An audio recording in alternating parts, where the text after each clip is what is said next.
Hello, my name is Jack Dylan Grazer, and you're watching Grandpa's Tales, a show where I sit down with my grandpa and hear some of his awesome stories, legacies, and legends. All right, let's talk about buttermilk and onions. You're fond of buttermilk and onions? Well, that came from childhood. Yeah, what's up with that? I used to churn the milk. Churn the buttermilk? Churn the milk, yeah. Dee was the milker. Where'd the onions come from? From the garden. I know. I know, but who came up with the combination? Okay, you want to know? Because the cattle back there were grazers. There was wild onions out in the pastures. And sometimes when the cows would eat the wild onions. Now, this sounds crazy, but one time I got milk, and it tasted like it had onions in it. Ooh. But actually, it was not bad. So then I started taking the cornbread and breaking it up and put onion chips in it and eat it. Oh. This is a whole different world. Yeah, I know. You bet, yeah. It's like I still drink buttermilk today. You drink buttermilk and you do the onions today. You put pepper in the buttermilk. I remember one time I said, Grandpa, how can you do that? I know. I can understand the pizza strategy, but I could never understand the buttermilk and onions.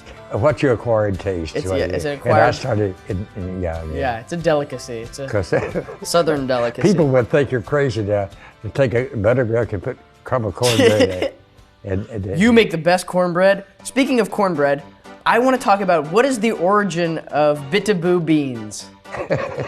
You know what I'm talking about? Bitaboo beans. Oh, Bitaboo. Bitaboo. When you were little, when you were small, Yeah. I'd just tell you, I'd say, Bitaboo, pickaboo, pickaboo, and you'd look at me. I pickaboo. Then you say, when I'd come over, you'd say, Bitaboo, Bitaboo, Bitaboo. and Angie and Gavin say, he would go around through the house, where's Bitaboo, Bitaboo? And I'd take you outside, and we'd push against a rock, and you'd always point to go over to push, you know. So we connected early, kid. And then I know, we did. Yeah. And then even soon after that, you were taking me on walks, and we were going to the pier. But they don't understand. I spent more time with you, hours in the floor with those animals, with South America, Africa, Asia, I know, Europe. all of those. You knew everyone. You knew what continent, what part of the world they would come from.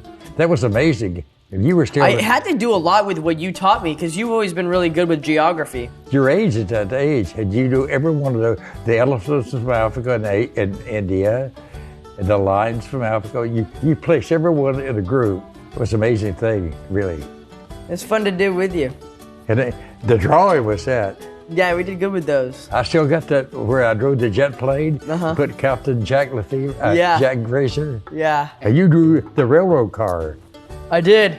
Well, I would color it in. You would draw the shape and I would color it in. But the railroad car you did yourself. Okay. You actually did it. Oh, really? You did that one. I did not draw that one. I remember It was kind of crooked, but it was. Okay, probably because I'm the one who did it. Yeah. Thanks for watching Grandpa's Tales. I'll see you next Wednesday.